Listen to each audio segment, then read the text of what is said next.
Hey, thanks for coming. Welcome to the Love Shack.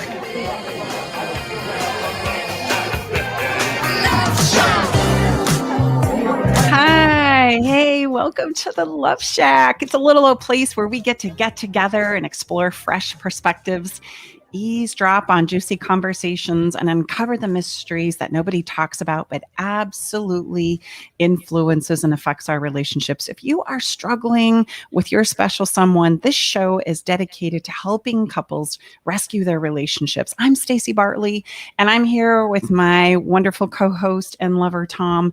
Together for the past decade, we've been teaching and mentoring couples from around the world with the sole purpose of helping us create more of that love for a lifetime that we're seeking, both with ourselves and others, using sound principles and skills. Welcome. Absolutely. And thank you so much for joining us inside the Love Shack today. We've got, I know I say this every week, a special episode, very significant in my humble opinion, certainly with what we're going to be talking about. Stacey always encourages me, I can't spill the beans quite yet. Okay. So thank you for being here wherever you are, whether it's live, whether you catch us on wherever you listen to podcasts. Thank you for gifting to us your most precious resource, which is your time. Mm-hmm. And because we're 2 days away from the 20th anniversary of September 11th, we all know that date. It's pretty drilled into our minds if we're Americans. We're honoring today the couples that sacrifice so much in the day-to-day as service to our military. The impact and sacrifices that military members and their families make for us Americans is huge. It's extraordinary when you start to really take it in. Typically, one person is training or deployed while the other is keeping the home and family together. Couples and families can go weeks, if not months, without hearing the voice of their loved ones, oftentimes without even the reassurance of knowing that they are safe. A challenge that is hard to comprehend unless you are absolutely experiencing it. All the while having to deal with, all the stuff that doesn't stop back at home, the kids, the paying the bills, the groceries, the cooking, life, day-to-day life that we all have to navigate without all of the military service and sacrifices that are being made. In the Love Shack today, we are so grateful and honored to have a very special guest, Veronica Williams. Veronica has been a military wife for more than 20 years to her husband, Darrell, while he served as an operations and vice presidential communications officer. Darrell has also led over 500 White House missions, including the tragedies of September 11th, 2001. Darrell was also selected as one of 5 key leaders from 30 senior managers to direct emergency action communications for the Vice President of the United States, including duties as an Air Force II Commander representative. Behind every great leader, we know that there's an equally great partner. What was Veronica's role in her husband's success, we want to ask her.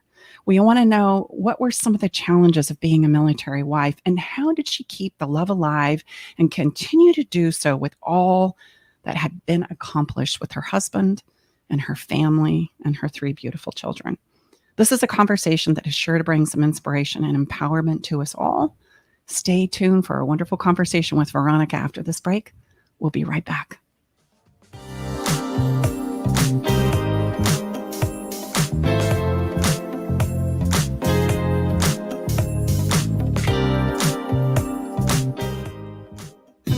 Ladies, have you been led astray? Did you diddle where maybe you shouldn't have dabbled? Have you been unfaithful to your husband, wife, partner, main squeeze? Well, there's a judgment-free podcast just for you. Raw Truth, Stories of Female Infidelity, hosted by Rebecca Adams, tells the stories of these women from their perspective, anonymously and without judgment. I met the first man I had an emotional affair with online. He was far away, but he provided me with all of the emotional validation that my marriage was lacking. The first time we talked, he showed an interest in me as a person. It was refreshing. If you need to come clean, get it off your chest, confess your sins with no Hail Marys required, then Raw Truth, Stories of Female Infidelity is the podcast for you. And remember, it's completely anonymous and judgment-free. Raw Truth, Stories of Female Infidelity is available wherever you listen to podcasts. Subscribe today. Are you ready to venture off the beaten path, expand your mind, raise your consciousness, and open your heart? Allow me to entice you with interviews with amazing souls from around the world. Indulge in history, mystery, science, and spirituality. There's weekly skin tips, live esoteric readings, and answers to life's burning questions. So come join me, Sakura, your host, intuitive medium and spiritual hypnotherapist, each Wednesday at 2 to 3 p.m. right here on KKNW for Love from the Hip. Hi, I'm Nathan Mum, host of Tech Time Radio with Nathan Mum on KKNW. Tech Time Radio's live show is Saturday from 4 to 6 p.m. And you can always check us on the web at techtimeradio.com. Our segmented stylized radio gives you the breaking news before it hits mainstream media. Join myself and Mike Corday as we'll make you laugh. That's good. So, Hooked on Phonics worked for you, didn't it? It did, just a little bit. And learning something new in technology. Join us Saturdays, 4 to 6 p.m. and Thursdays from 6 to 7 a.m. The technology show for the everyday common person. Wondering what's on next on Alternative Talk 1150? Check out 1150kknw.com. Welcome back, everybody. We're Tom and Stacey Bartley. Welcome to Inside the Love Shack this week. We have an awesome Heart of the Matter segment of our show. We're going to start right there. I'll let Stacey set this up and bring our awesome guest into the Love Shack. We are 2 days away from the 20th anniversary of September 11th. We all know that day. And we are honoring the many couples that sacrifice so much day in and day out by serving in our military. The impact and sacrifices that these military members and their families make for us as Americans is huge. Typically, there's one person training and deployed while the other is keeping the home and family together. And today we have a very special guest, Veronica Williams. She's the co-founder of Alliance Seminars Coaching. She's also a master certified life coach, a licensed minister, and a certified facilitator who provides clients with expertise in the areas of relationships, empowerment, and purpose. Her experience has influenced women and strengthened couples throughout the Washington, D.C. metropolitan area, and she's utilized her own gifts and talents as well as her knowledge to encourage individuals wherever they are in their life journey. So she also coaches military wives, which is why we have her here with us today. She is the spouse of a veteran, helping women maneuver through the challenges that come up in military life, and her husband has served in the military for 20 years in some very significant places. And so we have her on to share with us. Welcome to the show, Veronica. How is it that we can be successful with our husbands being deployed? But let's kind of start back at the beginning. I know a little bit about your story because you and I had the privilege and honor of sharing prior to the show. And so tell listeners, if you will, how did you get yourself here? Like how in the world did you get yourself into the position of being a military wife? Because some of us women would go, oh, heck no, not going there, right? Because we can see the sacrifices and the challenges that might bring into an already challenging situation of ensuring that your marriage, your relationship, your partnership lasts for the long haul. And that just seems like a stumbling block right from the get-go. And yet here you are, married 30 years, 3 beautiful children, doing the work that you do. And so we want to learn so much from you today and your share. So how did this all get started? Let's rewind the clock back 30 years if we could. And you and Darrell are meeting and falling in love for the first time. Did you know that you were stepping onto this path? I had no idea. First, I want to say Darrell and I went to junior high and high school together. We were friends, and we also had mutual friends. After high school, I went to college, and he went into the military. No real contact, but as he progressed in his military life,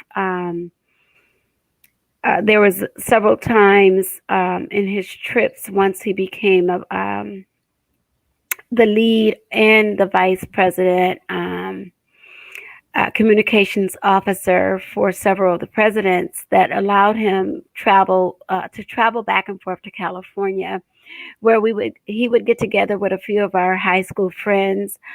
They would call me to go, but I always had something to do. So one particular time when he visited, I told them I could not make it, but it was okay to give him my number, and we went out separately. We actually went on a lunch date.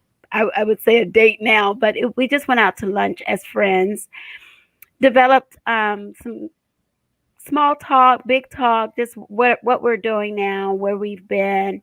And from there, it just took off to our conversation, our conversations leading to more communication back and forth. It was a long distance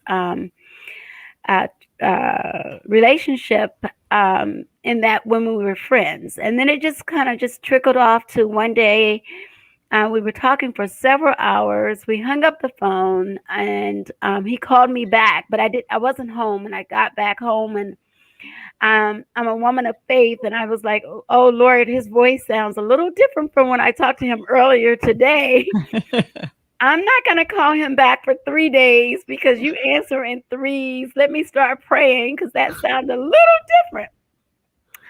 So actually, when I did call him back, the conversation was a little different. He was asking about how would I feel about dating or considering ourselves to date and get to know even more than what we are already learning about each other. And because it was long distance and because we had time where we could travel back and forth, or he would travel back and forth, I said, well, what I would like what you to consider is that is something very taboo, but you're going to have to court me, because knowing your status, knowing that you being in the military, and knowing that you live thousands of miles away, and knowing that you had an upcoming trip to go to Korea, I want to make sure that this is what you want, or if this is something that I would like to consider. And that's how it started. It started meeting at our class reunion, building a friendship, and it just flowed right on into a relationship that led us to getting married and being here. We just celebrated 23 years of marriage on Sunday, September 5th. Congratulations. That's incredible. And 3 kids later. And a lot of challenges right in there, not so much with our relationship, but developing just life challenges that any person and individuals will go through. Did you know that you were stepping in and agreeing to being a military wife when you married Darrell? I did, because he had already been in the military for 13 years. And so that meant we were getting married when he had reached that 13-year part. One of the helpful things that Darrell did for me is that because we had such a great friendship, we talked really in depth about the military and what it encounters and what his life was like here in Maryland once I would move here with him. But the one thing that he did do for me is that he purchased me a military spouse book. And that was for me to read. And that was our discussion point when we would talk on the phone, because for him, he highlighted what his job role is and what was going to be important for the military spouse, what they needed, such as they're going to need your support. They're going to need your patience. They're going to need your understanding. It was going to take all of that. And that's how that was the one tool that really helped me be able to say yes once he proposed, because I felt like I read enough, and I felt like we were talking very deep and not just surface talk. And the one thing that really drew us together is that we both had a faith believing in Jesus Christ, and we both were living our single lives under that ordinance. And so with that also helped us develop our relationship, to realize that we are compatible, we have a lot in common, and we enjoyed each other's company. And we took time to build a foundation in our friendship before we said I do. Beautiful. I love the word court me, because that's not a term that's used much any longer, especially for our younger generation. What did that look like? I'm curious for our listeners. What does being courted look like? Well, one of the first things after I told him that, I got a piece of mail. And in that mail, it was a brooch, or what do we call it? A pendant. And that pendant was the initials DW, which is Darrell Williams. So I guess he branded me in that way. That's courting. And that was the way to assure me that he was here, and he wanted to be here and he wanted to stay. And when I say here, he wanted to be in my heart. Mm-hmm. And so a lot of that, the ways that he wooed me was amazing, because I would get letters with cologne on them. I would get cassette tapes. Was during that time. This is 1998, where there was still cassette tapes, and he would have all these this whole music list that he put together that was making expressing himself, as far as every song back to back, how they were, because I like to call Darrell Radio Raheem, our DJ Radio Raheem, because in his younger days in high school, he was one of the DJs and the rapper. Mm-hmm. And so when I got those, that took me way back to high school. Like, wow, this is a real deal. That's great. And so and even with that, I would get bouquets of flowers. When he would come to town, he would have a military stuffed animal. We would go out to dinner. We would even go to jazz clubs, just because we both liked jazz at the time, and just enjoy each other. Go to different venues that wasn't so much by ourselves, but in open space, so we could see how each other interact with other people, strangers, our friends, our family, and to realize if is this person really who they are? Are we really, from what I know on the phone and spending my personal time, does this person really possess the character of someone that I still want to say I do to? Mm-hmm.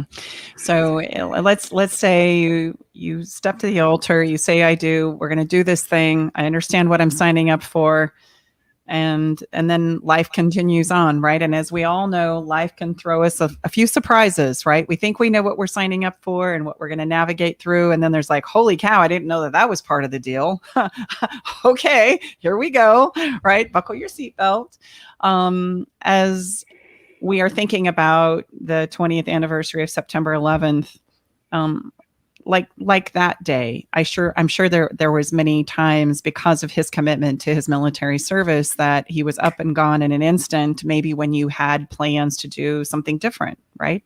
That surprise or that caveat that kind of like rocks the boat for a minute. And then there you are to kind of make it seem normal and okay and reassure your kids and yourself.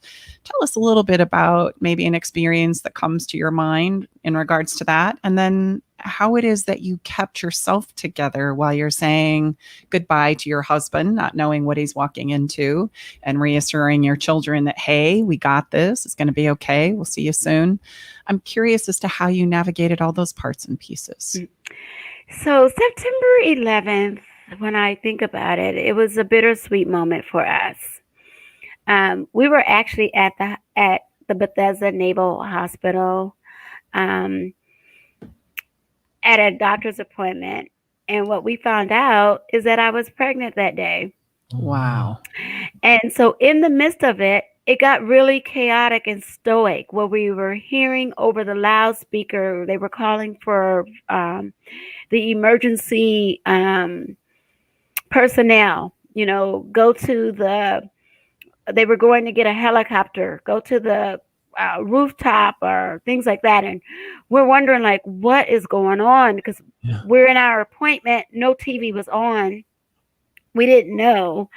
And when he heard that, he said, oh, I need to check in with my office. because we were going to the doctor's appointment and he was going to go to work and I was going to go back to work. But what happened is in the middle of that appointment, when we realized that the Twin Towers in New York had been crashed with the airplane, our heart just dropped, and then we began to see all of the military personnel from the hospital, the medical people, running through the hospital, and that's when we knew it was something serious. Darrell checked in with his office, and he realized he needed to go. We both had rode together, so he had to take me home. And he needed to pack a bag, and he didn't know when he was going to come back. But I understood that, at this time. And all we did was just prayed about it. We prayed for the people in the Twin Towers. And by the time we made it home, that's when the airplane from the Pentagon had been hit. Mm. So traffic was a chaotic mess, because people were trying to get out. People were walking on foot. This is on the highway that we were on. And we were trying to get home as fast as we could because he needed to make it back to D.C. to his team. And at the same time, he had gotten a call that he was going to be one of the few people to have to positioned, or they were called to be in this emergency, a newly developed emergency. The word doesn't come to my mind right now. Like a response team or emergency response team. Okay. And they had to develop a plan how they were going to remote operate this as a result of the tragedies that have occurred. And once he got situated, it was very, very, very late at night. He called to let me know he was going to be gone a few days. Well, I already knew he was going to be gone. But at a point like that, for me, I grabbed hold to my community, my military community. And at the time, I was working a civilian job and I had civilian friends. And I called my village. I called my community village to let them know this is what has happened. If I need you, are you available? Will you be around? And they were there. And what made it easy for me to accept that Darrell's job was just pick up and go at various times is that I want to say that when I first moved here to Maryland, there was 3 women in my life that helped me to become the woman that I am today as a military spouse during the time that he was in, and even in our retirement organization. And one of the women that helped me, she was in the military, but as she and her husband began to have children, she got out of the military to become a wife. And 2 others were working civilian jobs and helped me to navigate how to be a civilian employee and navigate the military lifestyle all at the same time. So if I did not have those 3 women in my life today, I don't know that I would have been able to handle 9/11, September 11, 2001. And because I had those women in my life, that's what helped me to get through that and to be the supportive wife that he needed at the time. And even in the midst of us, we wasn't even able to be in our joy too much, as far as we just found out I was pregnant. Wow. And he had to go. We couldn't even go have lunch. We couldn't just enjoy and embark on that, right? But needless to say, that was the start of some of the challenges in our marriage. And I say that to say that on September 11th, we found out that we were pregnant.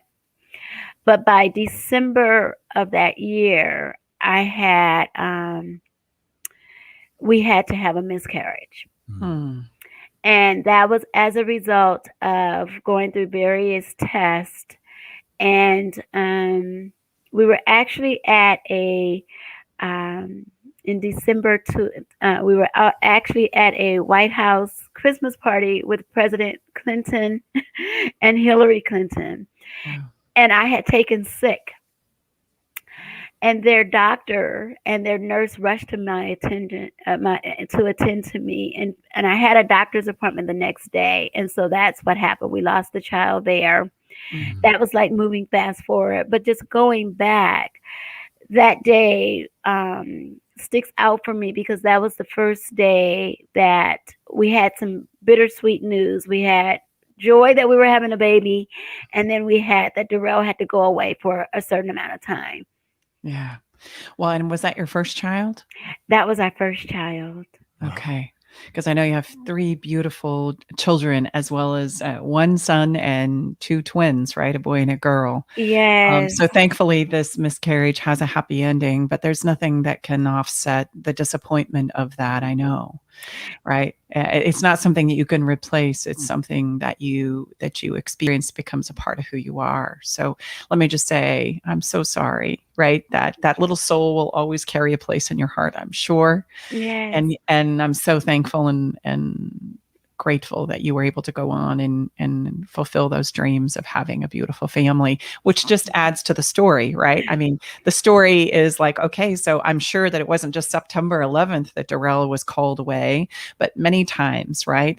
Was he there for the births of your children, the 2 births of your children? Yes, he was able to do that? Fortunately, he was able to be there.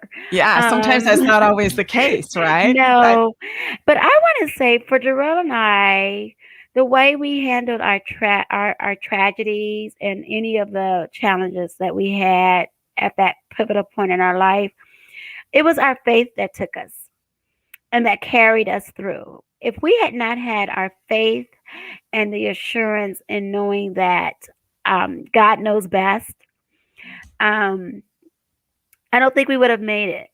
But I also met family members and friends who had gone through some of the same type of gone through miscarriages, who was able to help encourage me along the way. And that's how we got through it. You know, we got through it through our village, through our family, our friends, our military friends, our community, as well as our civilian friends and community. And one thing you don't want to do when you do go through challenges as a couple is to isolate yourself.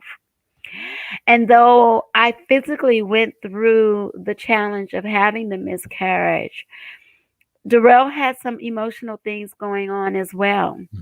That's a great point that you bring up, because so many times that we think that the men aren't affected by these types of things because it's not necessarily a physical experience for them, and yet they do. And sometimes they get kind of pushed to the side, don't they? Right? They do. And I think he felt that way because people were calling. But what happened is a lot of his friends reached out to him. At the time we were just working so hard as youth workers or youth leaders. He was a youth minister or youth director. I was a youth assistant with him in youth ministry. Here we are pouring out all of our heart to help these military children on the base of the church where we went. And yet we go through this tragedy. But yet it did not. Of course, we went through the grieving process, but we had to make sure that we went through them and that we did not get stuck there. And that's what helped. And I think what assured Darrell that I was going to be okay is that when I had to, I unexpectedly, I shocked myself. I gave a testimony. And what I heard God telling me about our situation, and I shared it with Darrell, is that we're only in this storm for as long as we allow ourselves to be. You would say, well, what does that mean in the midst of me going through? Well, what that meant, and God explained to me, he said, Veronica, as soon as you turn it over to me and stop worrying about what happened and try to just pick up the pieces, I'll mold and shape it back together.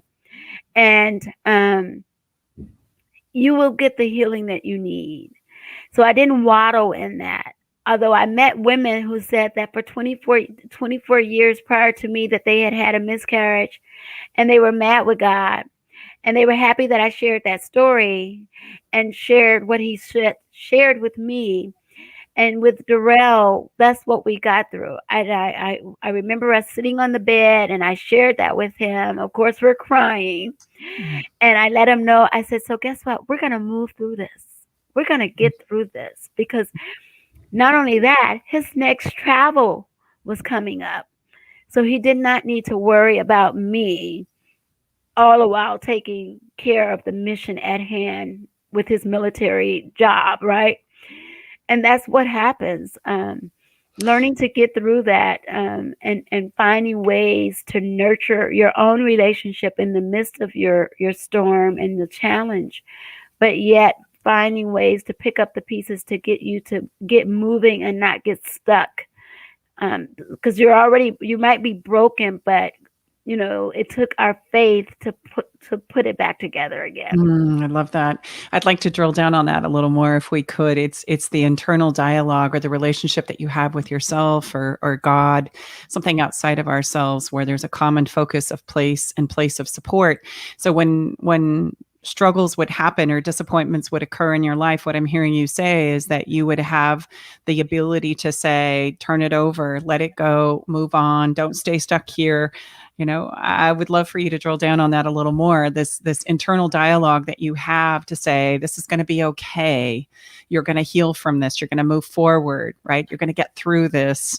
Seems to be very much a mantra in regards to your internal dialogue, which is fantastic. And I think so many of us struggle without that internal dialogue. In fact, the dialogue becomes more like, oh gosh, I'm never going to get through this. This is going to be the worst thing that ever happened to me. I'm so broken, right? I need to stop. I can't do it. It's all this incredible self-doubt that sets in is instead. And so it sounds like you became a very good cheerleader for yourself. Like, tell us more about that. I did. I had to become a cheerleader for myself because,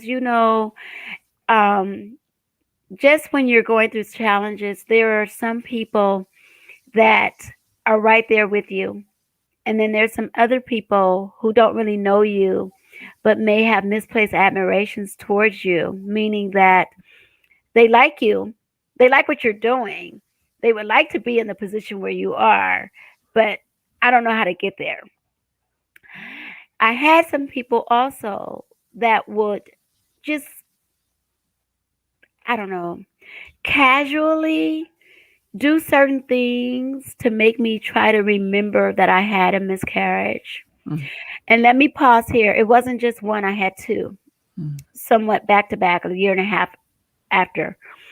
And so even though I had my village and I had my family and my friends, it was an everyday struggle to just believe and know that my God had my back. Because I want to tell you, I never shared this with other people. I did share it with Darrell, but one day I was at work and it was around Christmas time. This is after the second miscarriage, and my office, someone had came in my office. They were visiting with my supervisor. I left out. I went to lunch. I came back and someone had cut out from a newspaper sale items of baby stuff. Now that would be so hard. That was so hard. It was so much of a struggle. And I held that within myself, and I went and I called my oldest sister to let her know, because I just didn't know how to handle something like that. So even when you're going through, and you have your village, other people try to come and pray on that. I never told my boss, and I probably should have, but I didn't tell him because I believe God showed me who did it. And I want to say that you don't want to mess with God's children in such a devilish way, an evil way, because things happen to you. But I kept that to myself. I told Darrell, I told my sister, my oldest sister. I didn't even tell all my other family members. But I was reminded of that when you were asking me the question. You have to be encouraged. You have to just, one thing about me is that I was comfortable in my own skin. Mm. I was comfortable with who I was. I was comfortable in knowing that it wasn't really about Darrell or I and having our miscarriages. It had nothing to do with both of us. It had all of the will of being able to share and let people see who our God was. Because as Christians, and we never said, "Oh, I'm a Christian" or whatever, but the way that we lived in our walk, as you could tell in my speech, you don't talk negative. You don't go and approach people. You just kind of just give it to him. And that's what I did. And as a result, peace will come. And then you got to just know who you are. You got to be comfortable in where you are. And when you walk this walk, by the time I had a child, I was, in my 30s at this time as well. You just got to don't lose doubt. If you're going to trust God, just stick out with it. And that's what I had to do. And eventually our children came. Our first son came at the age of 37. So in all of that and in all of the waiting, there is still hope. But the thing is, you cannot give up on yourself and on the situation itself, that it cannot. You got to believe that it can be brighter, and you have to do the things that it takes to be there. And because we had already developed and established a healthy marriage and foundation, that allowed us to get through some of the extreme challenges. And the most difficult thing, and I would say a hard thing for couples when they are challenged at a miscarriage or a loss of a baby, because they eventually want to split up because they do the blame game. But that's one thing we did not do, is do the blame game. And we sought out couples that had been in our shoes, and we also sought out our leaders in our church who were right there to help us and guide us through what we needed to hear from God, or when we didn't think we were hearing from him. And but just encouraging that, you have challenges on both sides, Absolutely. So, Veronica, let me ask you, specific to your being a military wife with your husband and such, and thank you for his service. If you had to look back now where you sit and look back specific to your military experience when Darrell was in the military, it's a two-part question. What would you say was the most difficult part? That's part number one. And then part number two was, what would you say was the best part? The most difficult part was, there was times when he would have to travel and he would get put on another trip. So you have that great anticipation that he's coming home. And then you get that big call, that somber call that he's not coming home. Yeah. And so now what do? Because, you have plans, you have that honey-do list now that you're back in town and it doesn't get, it won't be happening that day. I would say that was the hardest part, having times when he would be on one trip, expected to come home, and having to jump on another trip. And that happened several times when we had a hurricane here, Hurricane Isabel in 2000 and something. He was on a trip and had to jump home, had to jump off, and I'm here.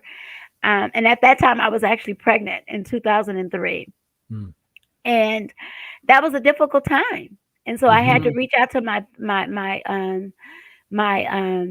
village because our power was out.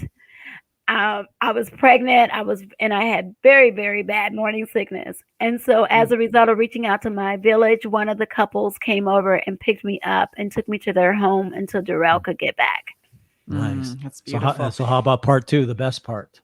The best part, I would say, being able to meet 2 presidents and party with President Bill Clinton and Hillary Clinton. That was so much fun. Those and photo opportunities with President Bush Jr. And one thing about the military, you don't get political in that you choose who you like by your political party, but his mission is to serve the position.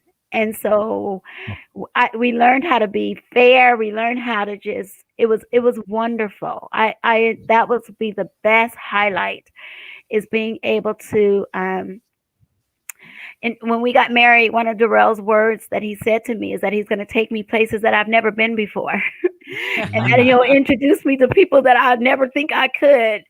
And that was he took me places that I didn't know I would go to, because I went to Korea when he was there touring on a duty of tour.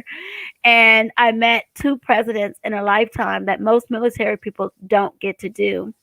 And I've had photo opportunities with both of those presidents to show for it. So it's been, awesome. That would be the most heartwarming, good part about it. He made good on his promise, it sounds like. He made good on his promises. So, Veronica, as we wrap up here, imagine in your mind for a moment that you have a military person who is either receiving somebody home right now, right? And that's hard too, right? I've learned how to do life without you. And now finding a place for you can be just as challenging as there was a place here for you and now you're gone. How do I replace the loss? What would you say? What are like 1 or 2, 3 things that you would say to maybe a person that's listening right now who's navigating that situation?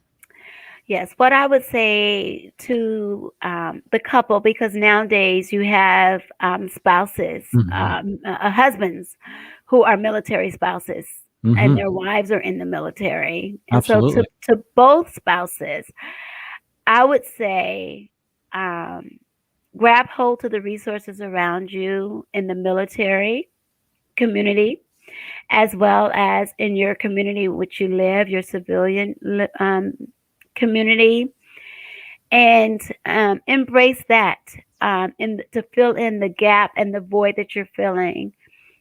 Because a lot of times we feel stuck with the children all by ourselves, while our spouses we think are out having a little fun, but they're fighting on the front lines, right?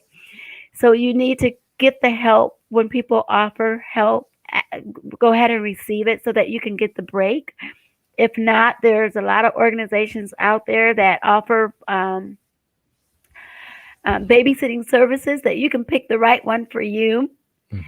And when the spouse comes home, don't be so quick to just turn everything over to them right away. Let them be able to put their suitcase down, digest that I'm home, because a lot of times when they walk through the door, the house is a chaotic mess, not like when they left it. And so having grace giving yourself grace, that nothing has to be perfect, and giving each other grace in getting back together. And it may not happen right away because you've been so apart, but transition into that happening. For the spouse that comes home and sees the house a chaotic mess, say the kids running around, there's food all over the floor, the house looked like it hadn't been cleaned the whole time you were gone. Get in where you fit in. Yeah, I love that. You can ask, where can I help? Or even with that, just start picking up. Don't even ask. And sometimes it's just your presence that it gives the other spouse the assurance that you are home and that you're there, no matter how long you stay home or not. But just get in and fit in. Just go and pick up the pieces where it is. And then allow, even though you may want to just embrace and talk to your spouse, but allow the spouse to just go have some time, an hour or two to themselves, and you get back with the kids, because the kids miss them too. So you have to incorporate all of that transition between husband and wife and through children. And the one thing I like to say, which is a funny part, is that if husbands and spouses just get in where they fit in when they come home and not say, well, why is the house looking like this? If they just get in and start helping, when they get to bed at night, they'll have a good lovemaking. There you go. Yeah. And part of that is because you're meeting that person's needs. Right now, they don't need the physical touch, but right now they just need the help. They just need the help, not to feel way down. And So- then go ahead. I was just going to say, so if somebody knows that they need to talk with you more about this, right, that's in that position, where would somebody find you? Give us your contact info, please. Yes, you can find us on Facebook if you just type in Alliance Seminars Coaching, or you can go to our website. There's all of our information there, and that is allianceseminars.org, which is ORG. All one word, allianceseminars.org. And then again, Facebook, Alliance Seminars Coaching. Thank you so much for your time here today. And may we add, thank you so much for all that you, your family, and Darrell has done to serve us all. Thank you so much from the bottom of my heart. Thank you. Thank you for this opportunity. It's been great to have you here. Thanks. So guys, we're going to take a bit of a break for a minute and just kind of let all that we've talked about settle in.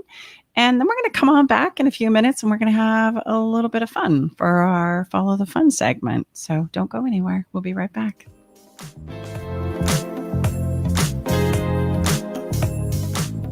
Here's what one of Stacey Bartley's clients says about working with her. Working with Stacey has been life-changing in a very magical way. I wanted to work with Stacey when I left a long-term marriage because I didn't want to repeat any of my relational, how would you say, unhealthiness. I'm so amazed how she has taken her experience and wrapped it into her own program, a program that is designed specially for you, for anyone that moves forward with her. She's unique, she's profound, she's magical. She has a love for others that is unmatched, and it would be a gift to yourself to work with Stacey.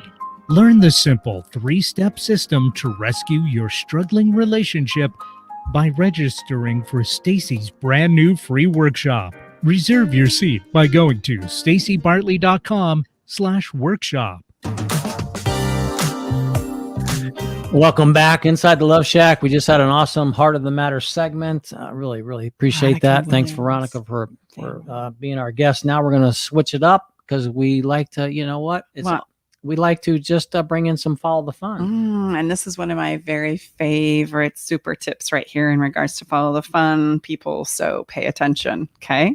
There's a little bit of a planning component to this, but don't let that create any kind of resistance here. Here's how it rolls. So many. Let me start over. Okay, do over. We teach our clients that. I can give that to myself. So often we are in communication and conversation about all the things that we love and that we want and that we would like to experience together. And if we're not doing this, that's part one. We need to do that. We all need things to look forward to, things that we're working towards, we're planning to do, we're excited about. This is oftentimes something that is significantly lost in our relationships. But as we're having these conversations, which that would be step one, if you're not, get going. What are some things you would like to do, experience, plan, discover together, right? And they don't have to be big things, but something like going to the lake, going for a walk. Hey, what are we going to do this weekend? I'd really like to do blah, blah, blah, blah. These conversations where we continue to explore each other is really, really fun, which takes me to my favorite thing. While we're having these conversations about, hey, what do you like? What do you love to do? If we could have the opportunity to travel, or if we could have the opportunity to go anywhere you wanted to this weekend, or, what is something that you've always really wanted that's kind of small that you've never really got? Or it just comes up naturally in communication where somebody will say, I really like this artist. I really like this show. That show was so amazing, and or that comedian, perhaps. Yeah, that comedian. Or we're talking about these things all the time. Or there was this really fun pair of shoes down at the store. Oh, I didn't get them, but man, were they cute? Or right, something just offhanded, right? something that I've always wanted, but I've never allowed myself to do or experience. And then we fill in the blank. And we share those sometimes in passing without any thought about getting them or experiencing them in our conversations. One that Tom and I have had, we were over to Calistoga months and months ago, and we popped out of our Airbnb and I could hear some jazz music playing. It was like, where is that music? And I love live music and I love jazz. So you put those two things together and I'm like hunting it down like a dog on a scent. Like, where is it? Where is it? We got to find where that is. And Tom's like, oh boy, here we go. Long story short, we ended up going and seeing incredible jazz musicians and having incredible barbecue. And I've gone on and on and on and on about our conversation since then of how much fun that was. And when are we going to do it again? I'd love to do it again. And Tom's taking note of this, right? Just as an example, he's taking note of this. And so last week he says, hey, you want to take the day on Sunday and go over to Buster's and do some jazz and barbecue? And I was like, oh, you sucker. Yes, absolutely. It turned into a surprise, right? So if we're listening and we're paying attention, we can pick up on these little cues about something that would really rock our partner's world. And then I'm going to encourage you to execute on it, whether it's buying some tickets or a pair of shoes or, getting the soundtrack to their favorite show or maybe a recording of their. Or how about, as simple as, going to your favorite place to enjoy a beverage together. I mean, it doesn't have to be complicated. And then you wait until they forget about it. Right. And then you spring it on them. Right. Like, it is so fun to pull it out and they go, it's really fun. So I call this the time lapse surprise. Time lapse surprise. So Beautiful. I encourage you to look for moments. First of all, what are they? What are those experiences that they consistently or passionately talk about things? And then create a way to kind of give them a little bit of an experience with that. And then wait for it and then spring it on them. And it's like the most incredible surprise ever. Tom's done this with things as simple as like a pack of gum. So they're fantastic. Anything you want to add to that? No, you know what? This is all around novelty and play. And novelty is a rich word that we don't hear often. And just think about it. We have the privilege of working with clients. And I would say the longer that clients are together in a longer term commitment and partnership and marriage, oftentimes the novelty and play starts to wane and wane and wane. And there's nothing that can resuscitate it in our vantage point as play and novelty. It's what we're all driven for it. Mm-hmm. I mean, we talk about it every week. Incredibly. That's why we have the Follow the Fun segment, because it's really, we want to get you out of your head, because we talk about some heavy stuff here and then get you into this feeling part of our experience. And life is all about the feeling part. So if you're not already, get on our fun list. You can do that by going to our website. And on our fun list, we give you weekly fun tips, as well as every month we give a giveaway to those who are on the list. So go on over and get that going for yourself.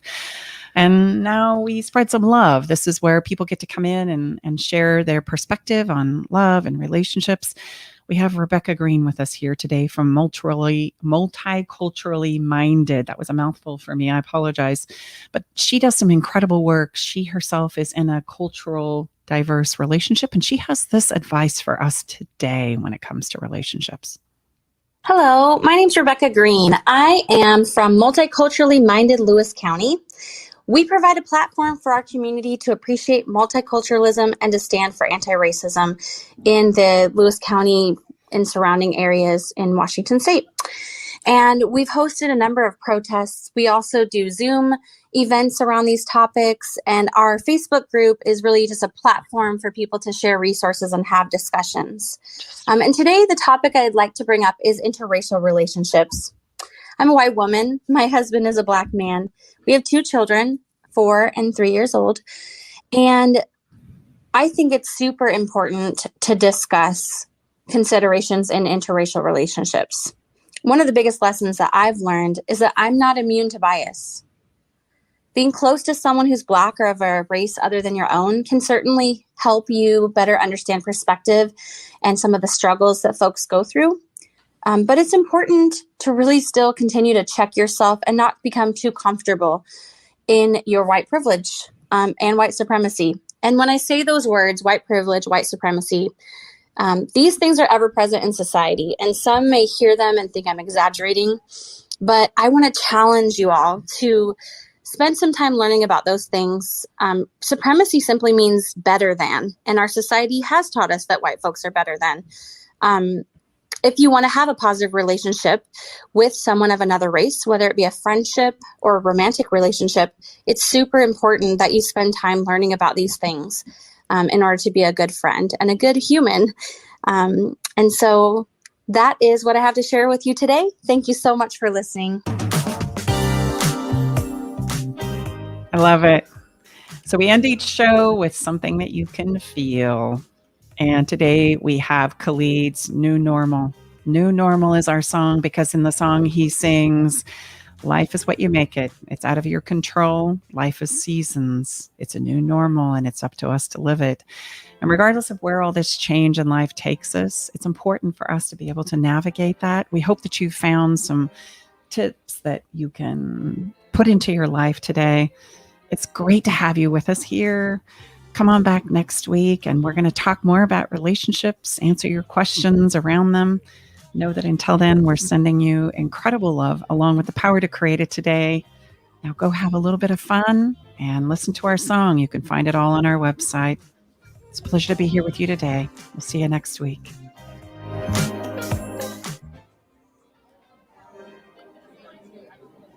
Thanks for joining us today in the Love Shack.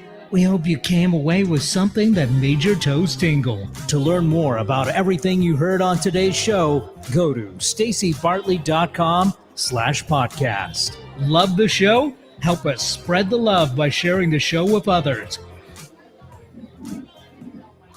Okay, everybody, time to go. We got to close the doors to the Love Shack for this week.